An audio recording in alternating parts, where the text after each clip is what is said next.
The broadcast is now starting. All attendees are in listen-only mode. Hello and welcome to the Special Library Association Competitive Intelligence Division webinar. Today we're featuring Norm Wilhelm, and Norm is a licensed private investigator with over 20 years of experience in open source intelligence and online investigations. So he is perfect for our webinar today on exploring ethical social media investigations. And Norm has accomplished a number of things in his time with the Canadian military intelligence, and also has worked in the human resources management industry, and is now currently working with Toddington International, which is a firm that includes research on internet resources, curriculum development, and instruction on the topic of online investigations.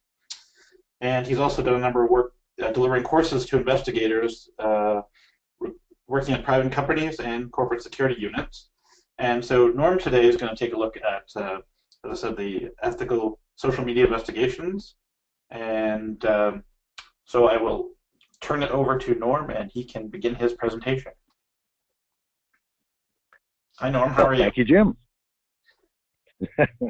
I'm doing well, thank you. Sure.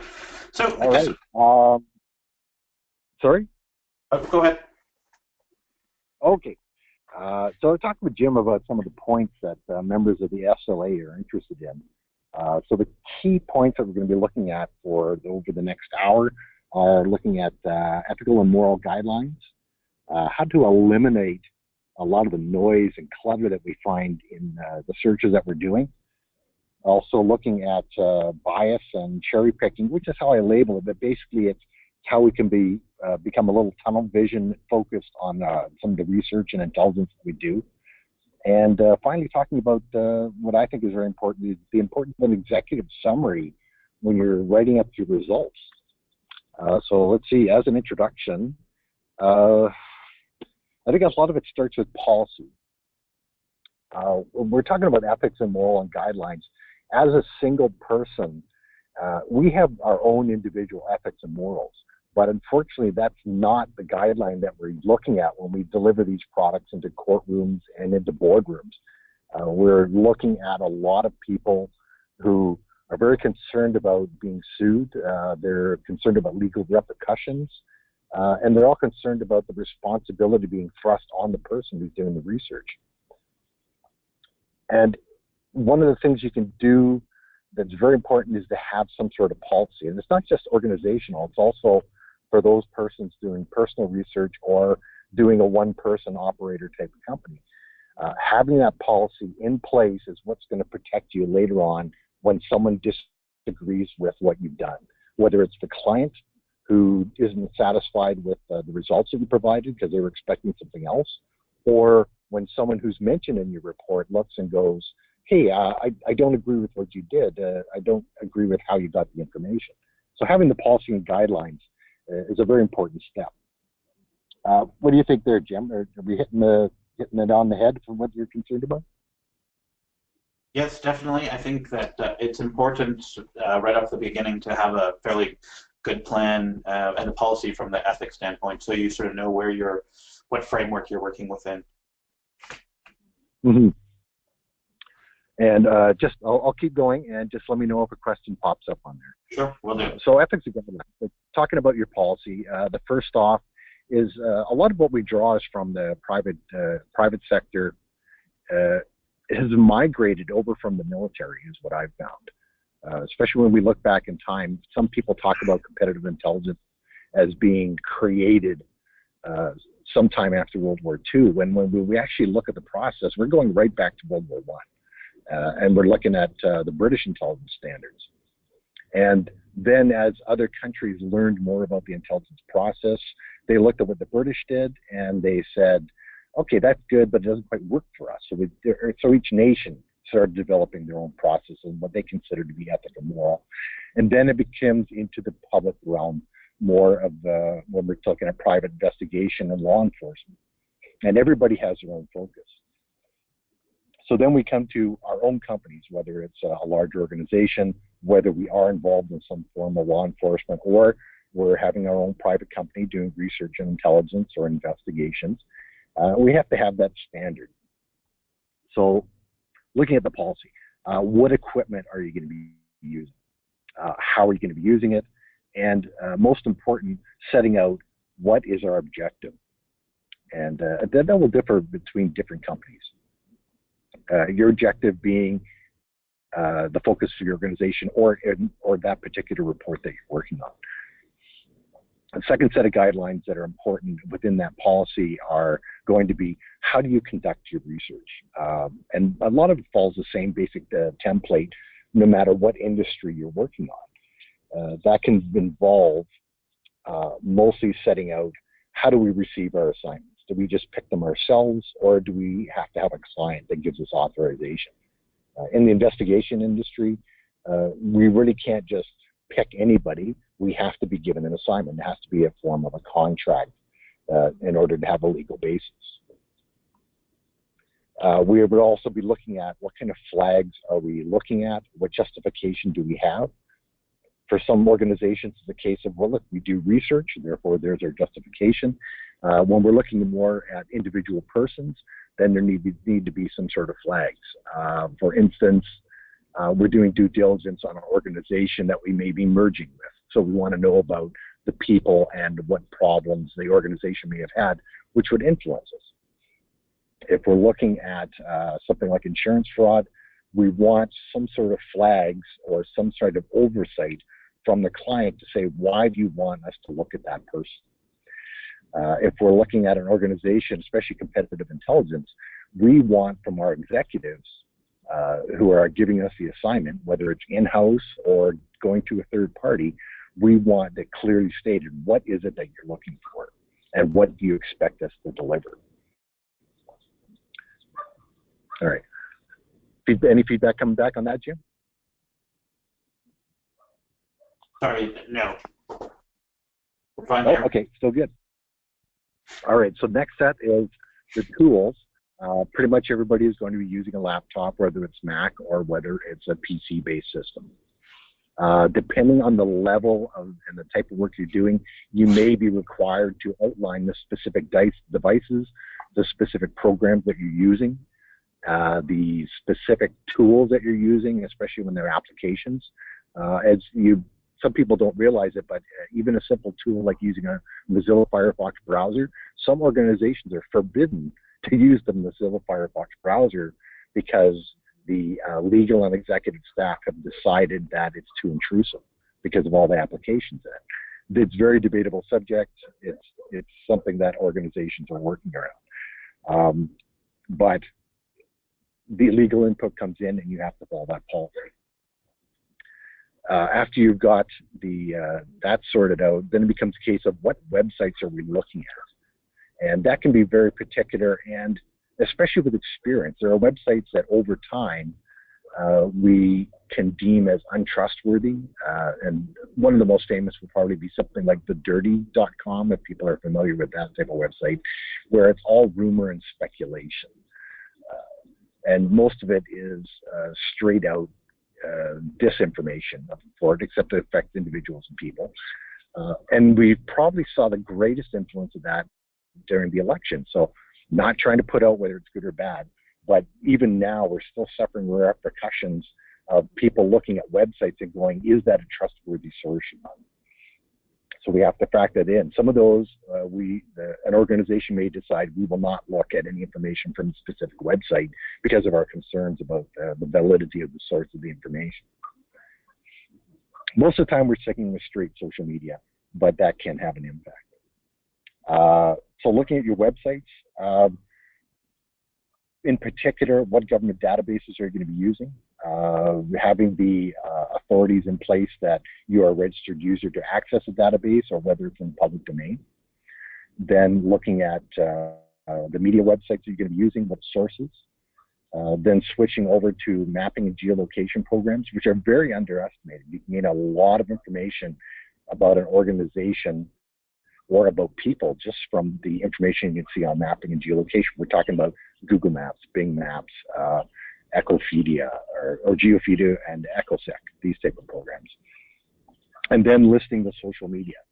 Uh, that can be very particularly difficult as well because you may have the big ones that everybody goes to for looking at social media: Facebook, Twitter, YouTube, Instagram. Those tend to be the top 5. But after that, it all depends on what you're looking for as to what other major social media. If you're looking at gaming, you would be adding something like Twitch TV or Wix, which some people have never heard of. If you're looking at a particular, say, petroleum industry, there's going to be particular websites and forums where people talk about those issues.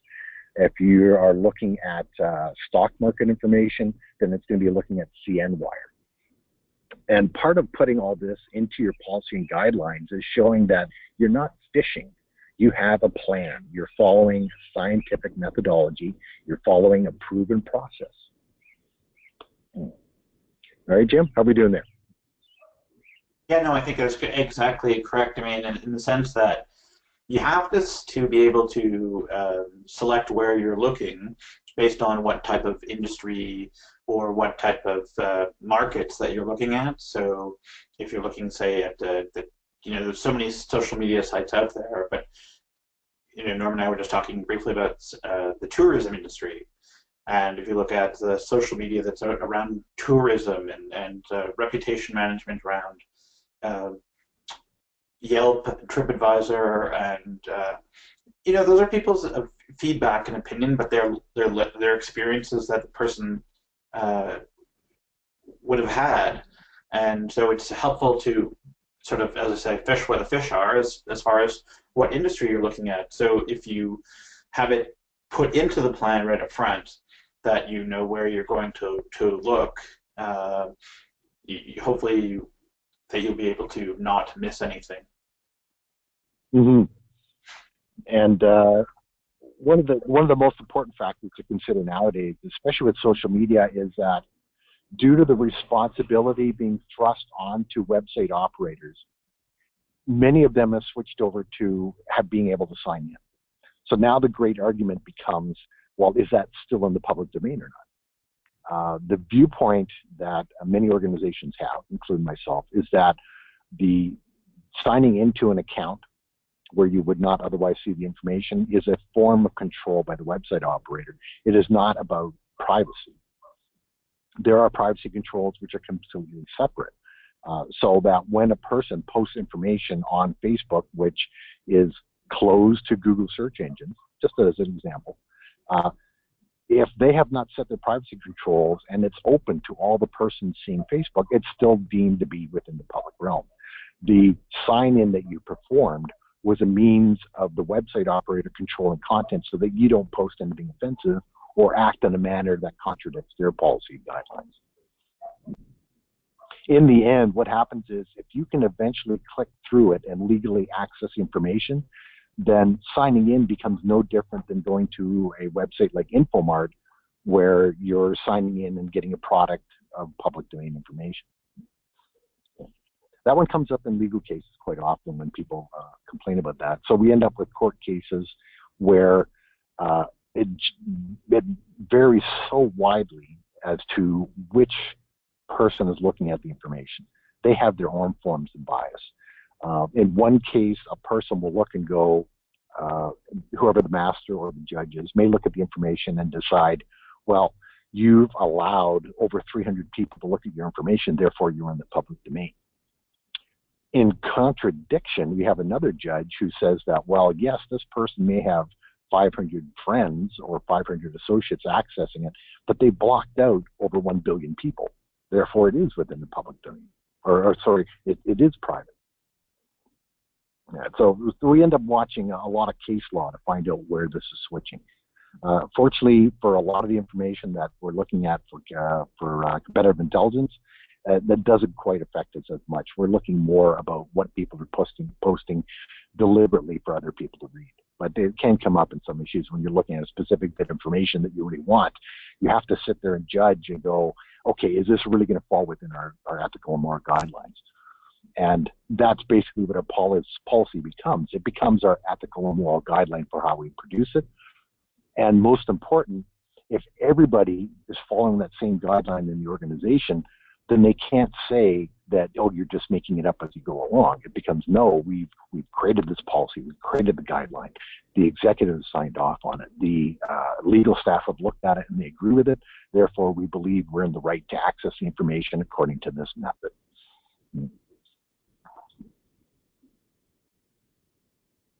I think also, Norm, just to add to that, is that one of the benefits of that, having that plan, is that it also sort of eliminates scope creep, in the sense that if you're doing that sort of research, and this will become more important when you get to the sort of points about executive summary, that if you have too much information, people don't want it tweet by tweet.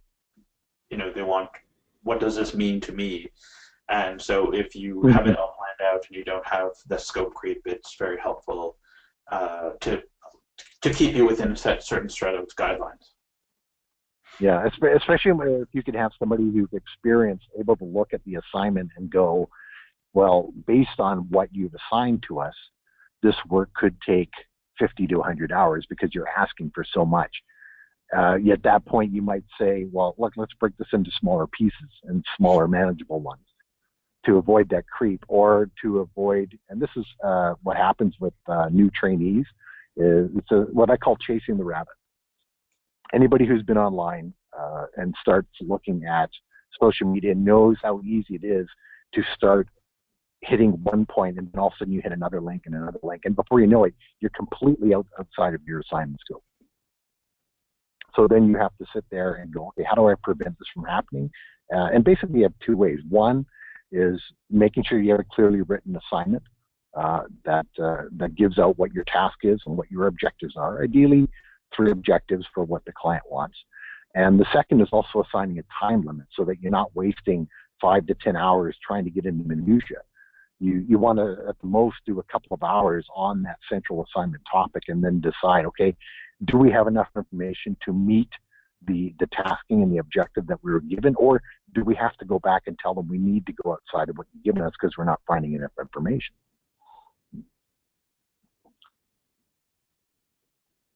Yeah, exactly.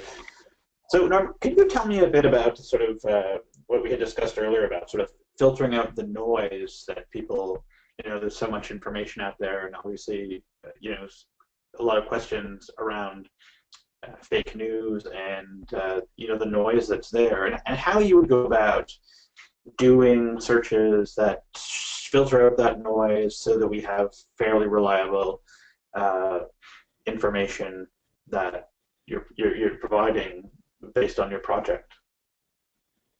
Let's see. So based on what I was calling you about, oh yes. So you have your assignment and your task outlines, and now you have your subject that you're looking at. It could be a person, could be an organization, could be a topic. And one of the methods I use is creating what's called a keyword list. And these are the key terms that you're looking for. So if you're looking for an organization, you would have the name of the organization, you'd have the address, you'd have the contact information, you'd have the city points, and you would have the key terms related to that industry. And that forms the basis. And then the combination of those keywords are what you're trying to search out. But as anybody has seen, as soon as you put in several words into a search line in whatever browser that you're using, or whatever search engine that you're using, all of a sudden you're just overrun with millions of possible results. 1/3 of those, you can see right off the bat, it's just advertising. And there's your first level of noise is from the marketing industry, who they're trying to earn a buck as well. They're learning about us and our search interests, and they're trying to produce results that they think we're interested in, which often have no bearing in what we're really interested in, other than, oh, well, you looked at this particular word, so we found an advertisement that matches your word, so here it is. No, we're not interested in that. So it becomes a case of requiring more keywords. I'll take a person as an example. So we're looking for a person named John Smith. As soon as you put in the name John Smith, yeah, you're going to see names for John Smith guitars, John Smith recording equipment, John Smith programs made by John Smith, advertising being posted by somebody named John Smith. So we need to refine it more, and you can either refine it by, say, a geolocation. So we're looking for a John Smith who's living in a particular state. We're looking for a John Smith who's living in a particular city. We're looking for a John Smith who's in a particular occupation. So we might put an occupation title, or put the name of a company he's associated with. So combining these different terms together help eliminate that. All of a sudden, as you get to that point of 3 or 4 combined words, you start to eliminate a lot of the noise that's coming in there, because it's going, the program's looking at what you're putting in and saying, well, okay, we don't quite have anything that matches this. You're still going to get some in there. And then the second part is, what are we not interested in? So I'll go back to John Smith again. So we're not interested in John Smith who's living in Texas. We're not interested in John Smith who's living in Chicago. Obviously, you're not going to get rid of that with a name like John Smith. But even the name of a company, you'll have a company with the same name easily in 5 different places in across the continent, or even extending outside of North America. You have to keep track of those as to what isn't a match, so you can start putting in the Boolean text in there, which is just at least putting a minus sign and saying, here's our search term. What do we know that it doesn't match? And we can start eliminating that one.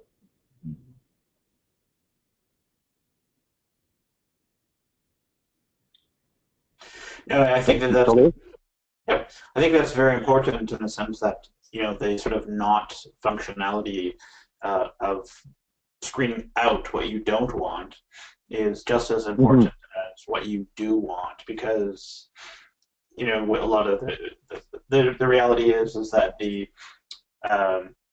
search engines, whatever you're using, really don't understand context. So it's, you know, you have to basically be able to provide that for people.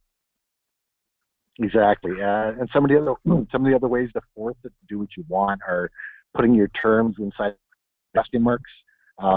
A lot of the search engines nowadays will already combine things, so the days of putting a plus sign aren't really there. I use it as a mental tick, just to separate words when I'm looking at different combinations. But yeah, the engines have become so smart nowadays that they're trying to forecast what we want, and they tend to draw us off into areas that we don't want and give us the more noise. But the more we know about our subject, and as we learn and we're searching, we're finding more. We're finding out more about it. So we're adding more words to it. For instance, we may have a particular occupation or location put into a term, and there may be a misspelling. Maybe a secondary way of spelling for an alternate name for an occupation title, and we have to add those to the list. The second part about it also is to remember that people have typos and people make mistakes online. So if you're looking for information, sometimes you have to keep open because the misspelling do get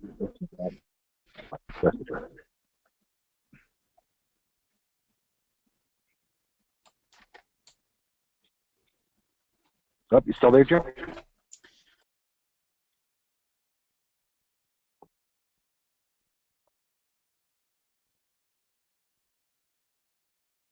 Oh, did I lose you? Hi, Norm. Eric here. I'm not sure what happened to Jim. I see that his audio is offline. Hello. Jim, is that you? You're still active online? Yeah. All right. I'm still on. Great. Okay. So starting now, my apologies.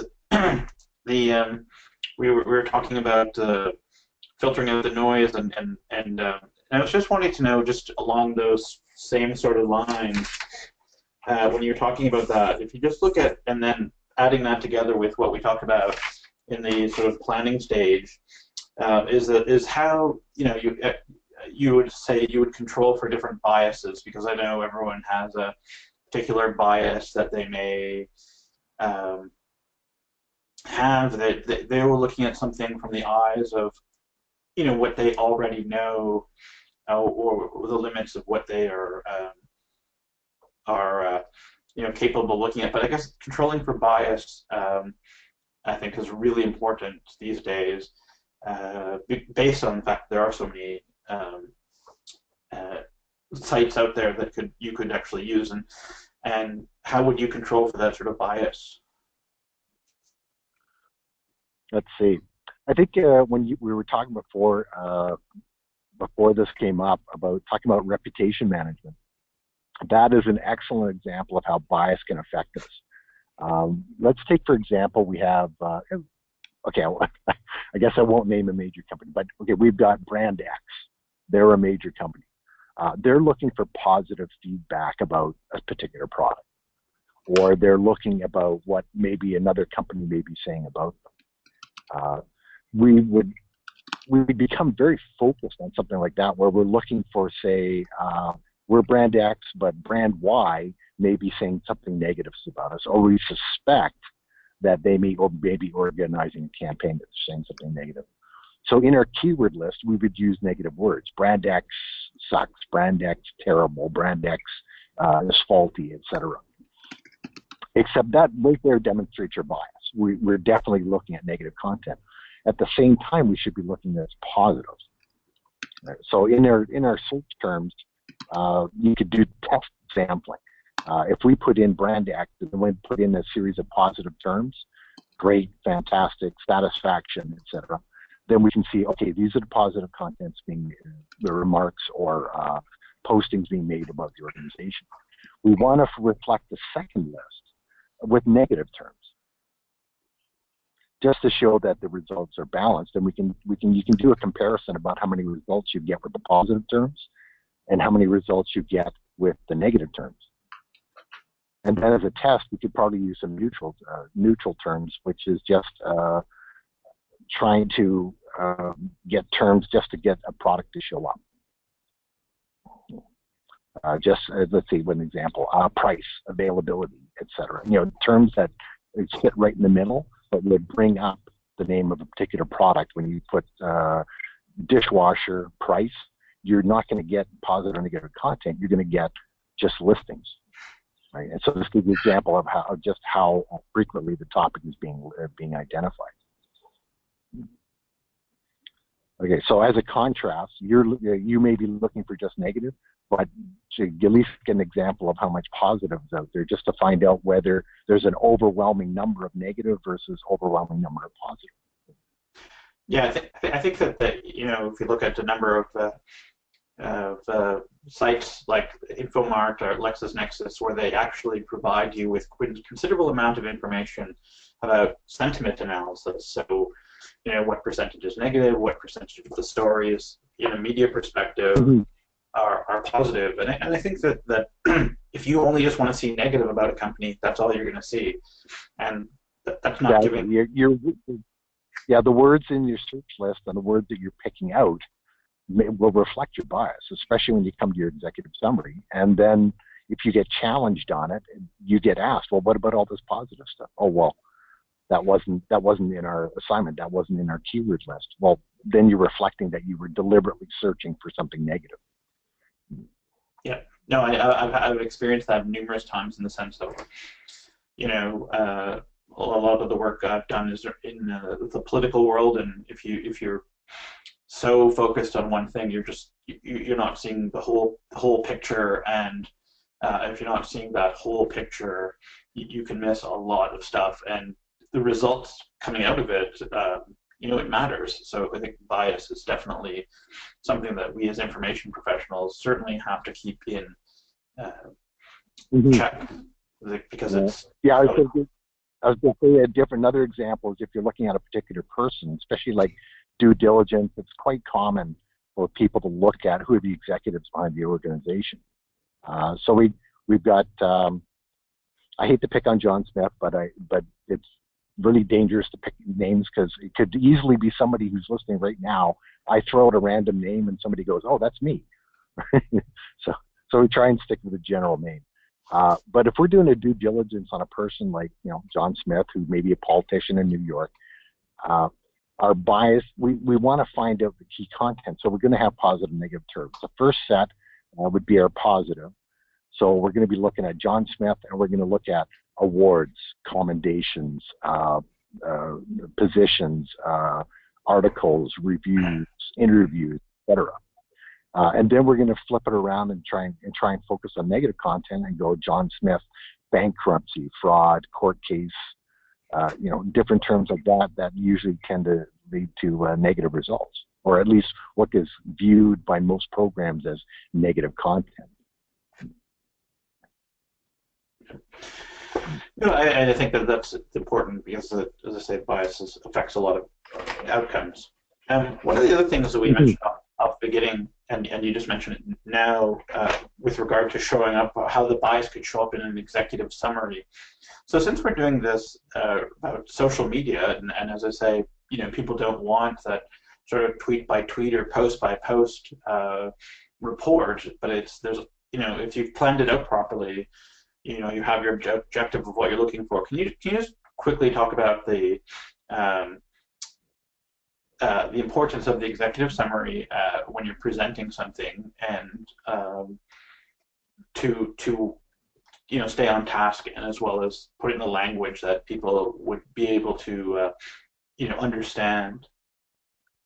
If you could just talk briefly about that. Yeah. So when we're looking at executive summaries, we're looking at human behavior.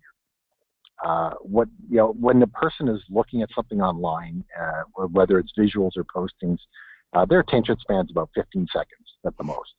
I'm sure competitive intelligence has a lot of documentation and research to dispute me and say it's more like 3 seconds, depending on what facility you're at, which is why there's so much importance attached to graphics and logos. But you tend to go with about 15 seconds. When a person is more focused and actually interested in the subject, I think that extends out to 40, depending on what study you're looking at, it can extend out from 45 seconds to about 2 minutes tops. So now we apply that to the person in the office. It could be the CFO, it could be the CEO or president of the organization, it could be a lawyer that you've submitted a report to, or the head of your division who's assigned you the task. They do not want to spend 2 hours going through your 45-page report. All right? If your report is already only 2 pages, okay, you could probably get away without an executive summary. But as soon as you get to 3 pages or more, people don't want to read through it. They have their priorities. They have their limited time. And your report may have been maybe one of 50 others. So they're looking at a stack of 2 feet thick, especially when you get into criminal cases. Or any sort of litigation, those stacks of paper just mount up. And electronically, you'll find that some people are good with paper and bad with looking through electronic text. Some people are good electronic and bad with paper. So it's really knowing what your audience has a leaning towards. What do they prefer? But whatever the length of your document, on page 2 of whatever report you submit, you definitely want to have an executive summary, maximum 2 pages, and it needs to summarize what exactly you found. So imagine your 2-page executive summary. The first one is, what was the assignment? We were tasked to do this, to look for this information. Usually line 2, it becomes a case of, okay, we started, and this is the effective date. We started from this time, we started from this time. There may be a requirement for what resources or assets or what budget you had. But the third paragraph, and you're still, these are all short paragraphs, just nice and neat and very concise. And it's going to start, you want to start saying, this is what we found. Ideally, what was new. So you're looking at the terminology. We confirmed this. We confirmed that the organization is named this. We confirmed the organization is located here. We confirmed the organization is at these products. You start tossing out a few facts and numbers. When we searched for, I'll go back to John Smith, the politician. When we searched for John Smith, the politician, living in a particular area, we found over 10,000 results. Right, just give them an idea of what kind of challenge you were facing. Within those results, we reviewed over 400. it's almost impossible to review every single thing about a subject nowadays. There's so much information, so much repetition. But if you at least give them an idea of what you looked at, it gives the reader an idea that, oh, I didn't just pick 3 articles and this is what it is. We reviewed 400 articles. Out of these 400 articles, X were positive, so many were negative. And now, okay, so now we've got paragraph 4, we gave a few facts because some people like facts. Now the next paragraph needs to be qualitative versus quantitative. So our facts were quantitative analysis. Now we're starting to throw in the qualitative. And then we can start saying that based on our perception of positive content, we found this many positive remarks.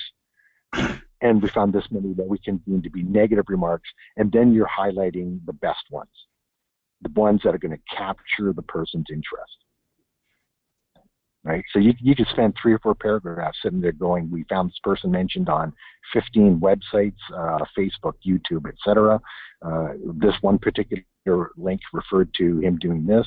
This one particular link referred to him doing that. This one that we consider to be particular importance because it meets the client's objective, and it can be found on page 13 of the report. Right. So at least they can spot check now. We've grabbed their attention. We're starting to draw them to certain pieces of content, and if they like what they see, then they're going to go, you know what, I'm going to read that whole thing. Oh, and exactly, just to show up front that you have taken the quantitative approach shows that you have looked far and wide amongst all the possibilities out there. But at the same point in time, you're not saying, well, we found 7 million, hits on this, because then it goes to your own credibility as well of being able to refine the search. And I think that by looking at this and looking at the credibility of the sources as well as the range, sources is quite helpful. Some, depending on who the client is, some of them will want a couple of assessment points where you've made some conclusions mentioned in there, or at least in the executive summary say, we've made 4 key conclusions about the information, and this is available on page 37. And then they'll go, oh, okay, I want to see these assessments. Bang, they're going to page 37. Right, exactly. Just before, we're now going to take some, we have a couple of questions already, but we're open for questions, as always. And just to answer a couple that I've already received, one is that if, as many of you noticed, there is only the one title slide. So unfortunately, we had some technical issues with providing the slides, and so we just have the one title slide at the moment. Also, just want to take the time to remind you about our next webinar that is coming up on May the 2nd. This is our CI division preview of the Phoenix 2017 SLA conference. So Joseph Foss will be presenting, what to expect and what our sessions will be with regard to the CI division, and that includes a number that we are co-sponsoring as well. And as well, I also want to take the time to thank Roar WDC for sponsoring today's webinar, and they've been great to the CI division as a sponsor. So I'm just going to quickly jump to questions I do have. Normally, are you ready to take questions? Yeah, sure. What do you got? All right. So the first question is from Jessie, and she asks, it's in the age of mobile, is it true that Boolean operators and technical queries are harder to use because the tools are deprioritized in search end results in the mobile environment? So the sense that the mobile question coming there, like how the mobile handles Boolean operators. Is that something that you run into difficulty, or are you not doing a lot of work in sort of that mobile environment?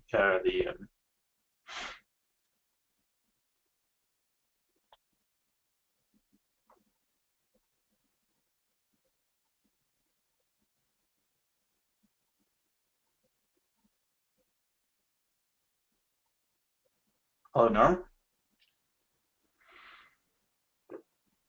Jim, I wonder if this is when Norm said he was going to hop off and hop back on. Yeah, yeah, that could be. Sorry, just wait. Norm is just um, dialing back in.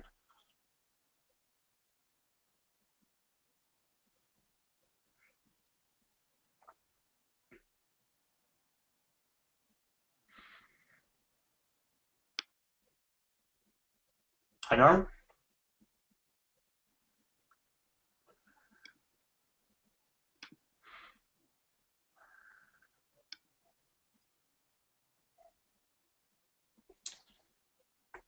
Okay, so if anybody has any questions, we're hoping to get Norm back on the line here shortly. And but if you have any questions, you could send them to us. There's a chat bar in the bottom or a question at the control panel there for this webinar. So if you have any questions, if you could just type them in, that would be great.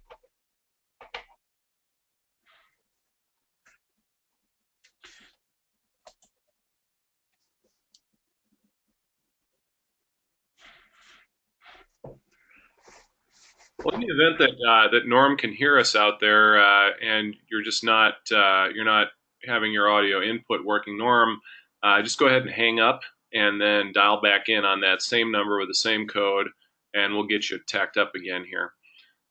Keep those questions coming. Okay. Can you hear me? There you Yeah, hear you. All right. Sorry, that an incoming call bumped me right off. Oh.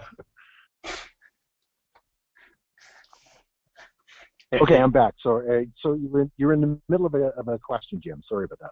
Sure, sorry about that. So the question is, in the age of mobile, is it true that Boolean operators and technical queries are harder to use because these tools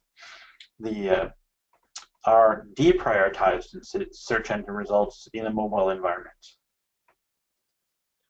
Ooh, that's a tough one. I haven't seen anything to prove that. As far as I know, they're using the same they're using the same browser and the same application. I don't think I've read anything that says the mobile tends to remove it. Yeah. I think that might depend what application is being on the mobile system.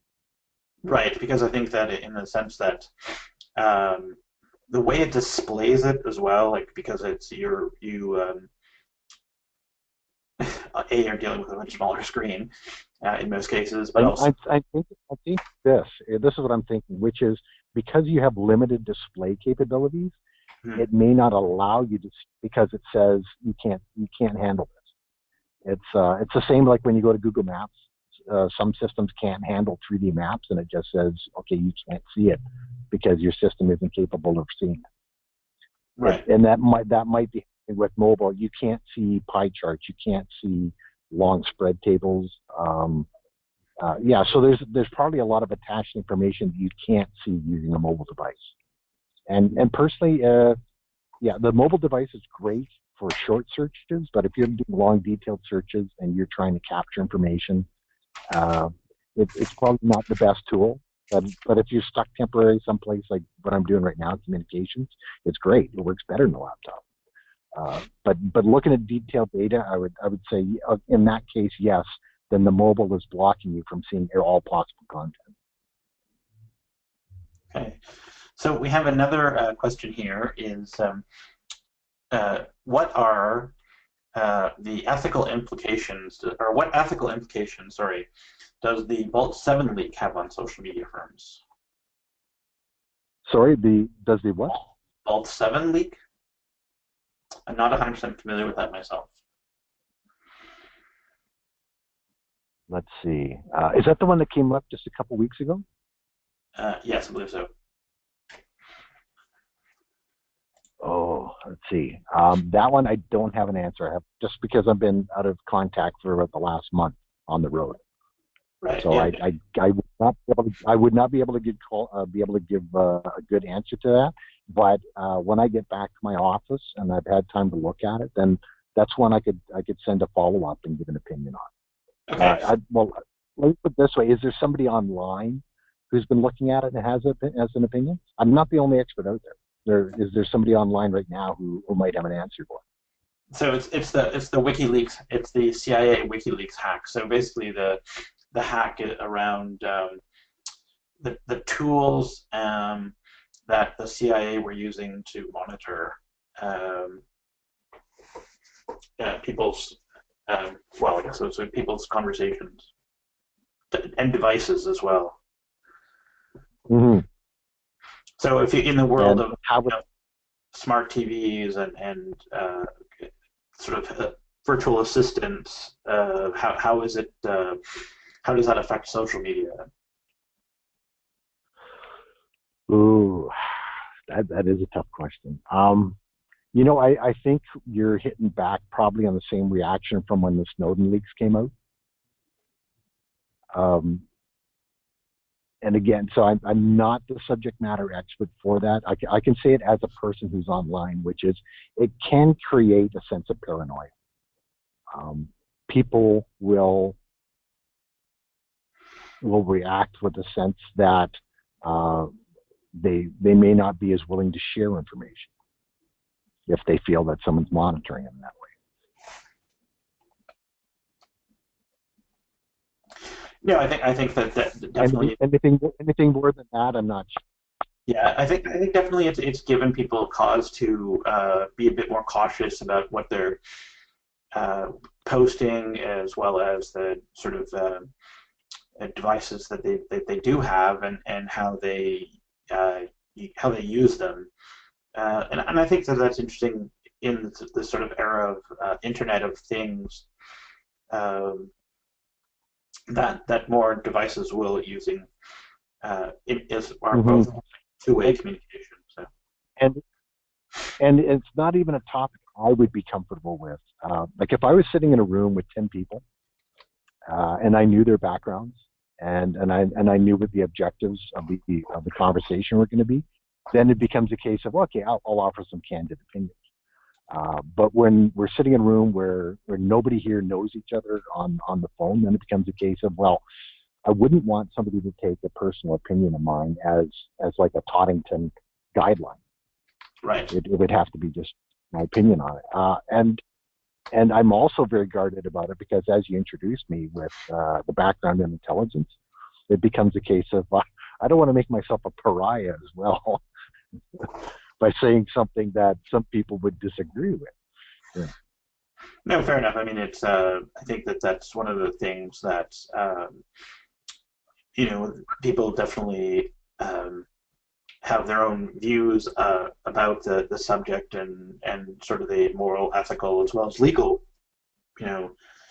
implications, and so that's. I think your best measure would be right now if I said that the CIA was probably listening to this call, then the emotional impact on people right now would be a case of do they feel guarded? Do they feel unsafe now in making conversation? And some people would say, no, I'm not worried, whereas others would be concerned. No, certainly. I mean, I think that there is a bit of concern, an escalated, elevated concern because of this story, and we've always been also talked about as far as being careful what you post online, the number of people just from the research perspective that are using social media for particularly job interviews. For job postings or hiring people, and seeing not only what you've posted, whether you've posted really crazy photos, but just a sense of what your character is, the type of stuff that you're posting. So I think that that's something that has to be taken into consideration when we look at. Yeah. Here's one for you. I imagine not everybody on the phone was probably working back in 2009. Some people are probably new to the industry. They got out of college or university back in 2012, et cetera, and they've been working for the past 5 years. So I'll take them back to February 2009. And this was the Canadian Defense Lawyer Association did a webinar and talking about insurance fraud. That's most of their work. And they talked about the impact of Facebook results on legal cases and the fact that they were finding a lot of information about people on Facebook and successfully using it in the court of law to prove that they were committing fraud. That became a major news story in May 2009. And all of a sudden, the uproar was tremendous because February 2009, that was the heyday of online investigations and insurance fraud. Everybody was open. Everybody was talking. Everybody was posting. And nobody realized what their information was being used for. By May 2009, the uproar was tremendous. People were demanding privacy. They were demanding control over the content. And court cases were coming out saying, hey, you violated my privacy. And very few of them were successful. But pretty much every social media website that had a considerable number of customers all of a sudden had to respond to that and prove, yes, we're going to look out for your privacy. Here are some privacy. Right. So I have another question here. Sorry. I'm just cognizant of the time here, so I just want to get to it. We have a couple of more questions here. What do you think of the ethics of using, fake names to create accounts, fake accounts to do on social media to do your searches? So you're sort of, and also, I guess that applies to people that have posted stuff based on fake either Facebook accounts or Instagram accounts. So what issues do you have in sort of ferreting out that? I think the first one's organizational. Remember I was talking about policy and guidelines? That becomes yours. You have two aspects, your policy and guidelines and case law. And there's a difference in interpretation about open source between Canada and the USA, which is in the USA, it was considered illegal by most open source intelligence experts who were former FBI and former CIA, etc.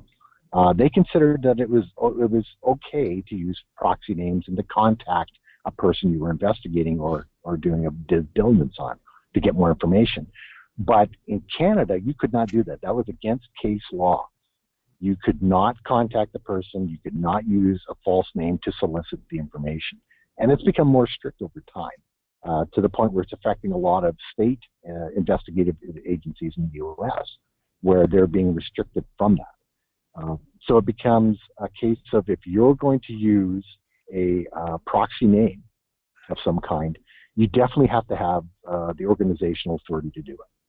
If you're working in law enforcement, but you definitely have the authorization to do that work. Somebody will sit there and say, okay, you're going to do this in case, we approve your proxy names, bang, go ahead and do your work, here are your policy and guidelines. A lot of organizations who don't have that, you need to draw up and justify your use of a proxy name. Most common is for the safety of our persons doing the work, or we're trying to be discreet in our ones. Middle of last year, I think it was UBC in Vancouver, UBC or Simon Fraser, I can't remember which one right now. But they did a research project and they used a series of proxy names to conduct the research, and there was some negative feedback for them for doing that. And their fault was they did not draw up a policy and guideline. So they defended themselves with academics, but they did not have a policy and guideline to say this was allowed based on what we were doing. And that's for any organization. If you can use a proxy name, make sure you can back it up so you walk into a courtroom that somebody is going to sue you for it or claim some sort of civil injustice, that at least you've got something on paper to say, hey, we had people look at this, we can back it up with case law. Where companies get nailed is where you have one individual who thinks it's a good idea but didn't get approval for it. Now he's created a vulnerability for himself and the organization. Certainly, I mean, I've seen that in a lot of, particularly in the academic setting, where universities will have a lot of ethical guidelines that you have to follow in conducting research, and certainly I don't think that creating fake accounts would pass any Mm-hmm. ethical guidelines, both in Canada or the United States. I just Oh yeah, have one- and because they're academics, they're unlikely to use the information in a malicious manner, but Right. it becomes they presumed it would be okay. They didn't have anything blessed on paper, and that's the thing now. They've got to have it blessed on paper to cover your butt. Yeah. Oh, definitely. Definitely. So I had a question here about the fact, and you sort of answered parts of it in the last answer, but ethical investigations concerning social media, you're looking at with international laws, and since computer laws, there's not, still sort of a developing thing. So, what if there are international ethical problems, or what international ethical problems do you see that are coming involved, and what do you think about how that conflict would be resolved? Let's see. A lot of court cases are starting to reach internationally when they have to deal on something that there's no prior decision, like in the U.S. I'm trying to think of the name of the case. Let's see. The one about contacting people via Facebook. The United States had a court case. I think it was last September 2015, and the one lawyer had put forward saying that the person is avoiding us, but they have a Facebook account, and we've contacted them via Facebook, and we want the court's approval that this was a legitimate form of contact. There was no case in the U.S. that supported that, so they went to Canada. Canada had a court case on it from a year earlier. And they said, oh, okay, we're going to use that decision. Well, Canada didn't come up with that. Canada based their decision on a case from Australia, who in turn had based it from a case from 2011 from New Zealand. So over a period of 5 years, this one particular legal point went through Western-oriented legal systems and finally reached to common usage in the United States. And that's an example of there. The other one that's having a major impact that people don't realize is the one in Spain. It was called the Right to be Forgotten from 2014. I don't know if anybody remembers that one. Okay, I'm getting cognizant of the time. We're coming up on 1 o'clock. I don't want to keep people on any longer. So I want to take an opportunity again to thank both Norm for providing his time and providing us such great information today, and also Aurora WDC for sponsoring today's webinar. We will be sending out notices and registration for our next webinar, which is May the 2nd at 12 o'clock Eastern Time. And that is going to be, again, a preview of the great sessions that we're going to be having in Phoenix at the SLA conference.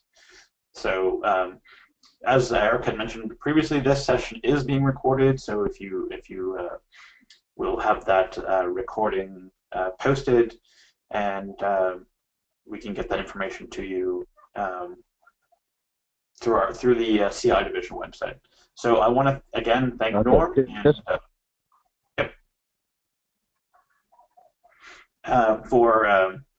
for today's webinar. Don't give me last minute thoughts.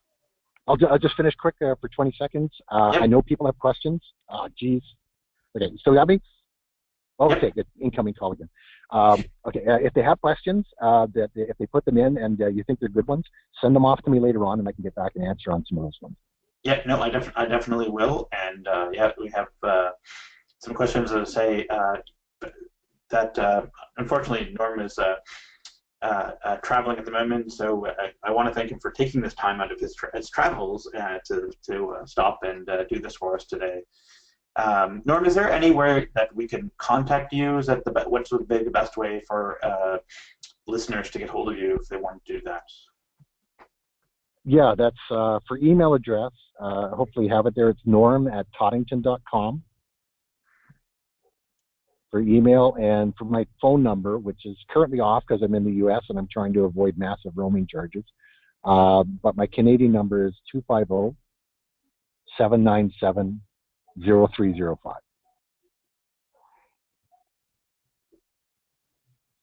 Okay, perfect.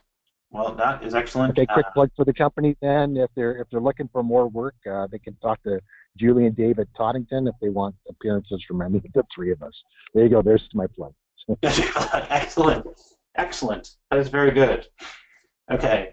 And so, again, this has been recorded, so if information will be available for you. It will be on our website, the CI Division website.